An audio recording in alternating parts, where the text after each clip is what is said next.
videos anteriores les he platicado sobre cosas como el genocidio contra el pueblo cátaro o el infame libro Malleus Maleficarum. Estos dos eventos y algunos otros que también he comentado tienen que ver directa o indirectamente con la conocida por la historia como la Santa Inquisición. Pero ¿cómo se originó esto?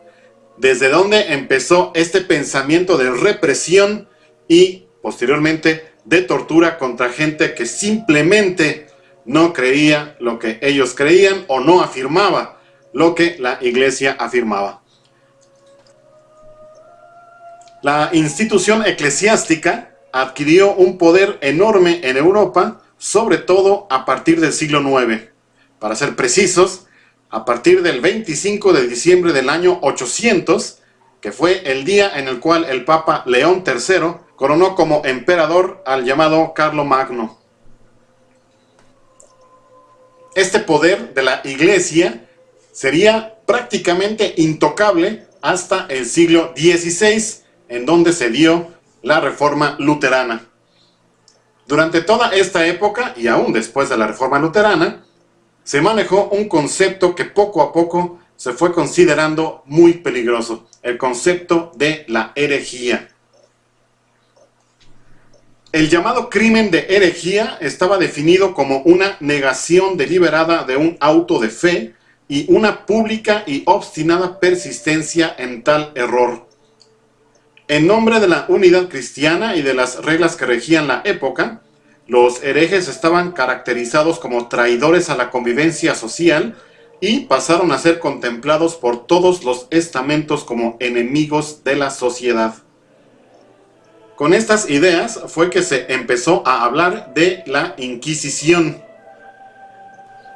Durante los siglos XI y XII no se tuvo mucho éxito para combatir la herejía con una represión sistemática.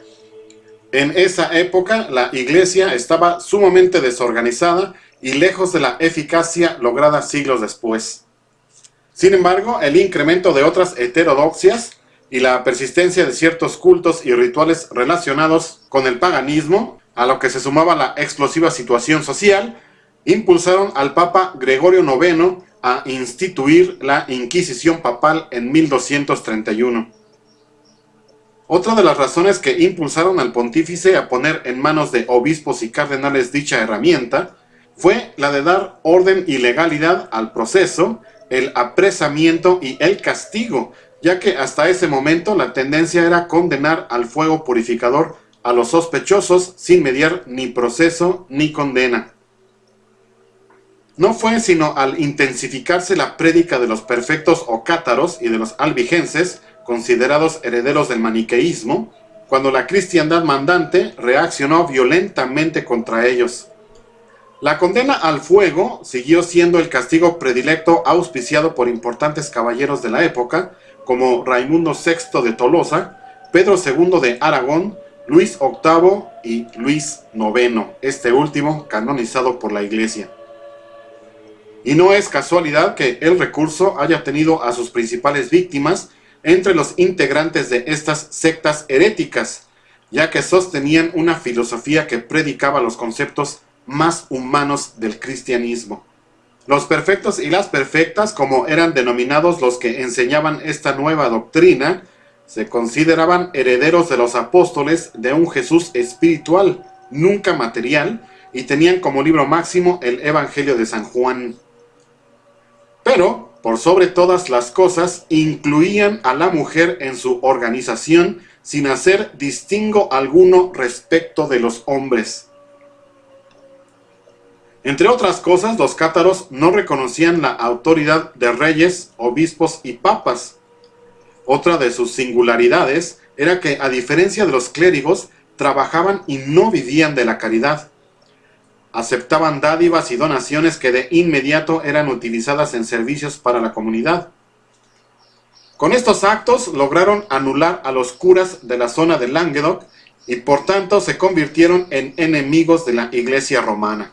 Todo ello contribuyó a la terrible persecución de la que fueron víctimas y su aniquilación total, Lo mismo ocurrió con los husitas en Bohemia durante el siglo XIV o con Thomas Münster, al comienzo discípulo de Lutero, pero luego propiciador de las revueltas campesinas de 1525 y enemigo virulento del primer reformador hasta su tortura y muerte. Los papas, quienes al principio se encontraban al margen de aquella justicia, lograron poco a poco institucionalizar y darle cierto matiz legal y terrenal a las persecuciones. Así, el Papa Alejandro III en el Tercer Concilio Ecuménico de Letrán y Lucio III en el Gran Sínodo de Verona incitaron a los príncipes a aplicar sanciones en su contra. Justamente, Lucio III publicó el 4 de noviembre de 1184 la bula Ad Abolendum. Esta debe considerarse como la primera raíz del procedimiento inquisitorial. Era indudable que a los obispos incumbía el deber y el derecho de juzgar a los herejes en sus respectivas diócesis. Pero, de momento, en las conversaciones de Verona, no se trataron a detalle los métodos a emplear en la extirpación de la herejía. Pocos años más tarde, en 1224, el emperador Federico II publicó una ley que imponía la pena de muerte a los herejes. 7 años más tarde, el mencionado Papa Gregorio IX aceptó para toda la Iglesia esta constitución y tomó drásticas medidas que aseguraban su cumplimiento. La principal de estas medidas fue la creación del nuevo Tribunal de la Inquisición, cuya responsabilidad recayó en la orden de los dominicos. Y esto no fue por casualidad. Esto se debió a que Domingo de Guzmán fue precisamente quien propuso la existencia de la Inquisición al Papa Gregorio IX.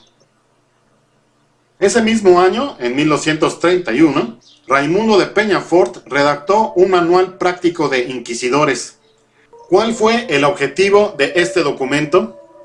¿De qué forma afectó la evolución de la Inquisición? Para conocer las respuestas a estas preguntas y también para seguir platicando sobre la Inquisición hasta su final, te invito a escuchar la segunda parte en el video de la próxima semana. Muchas gracias.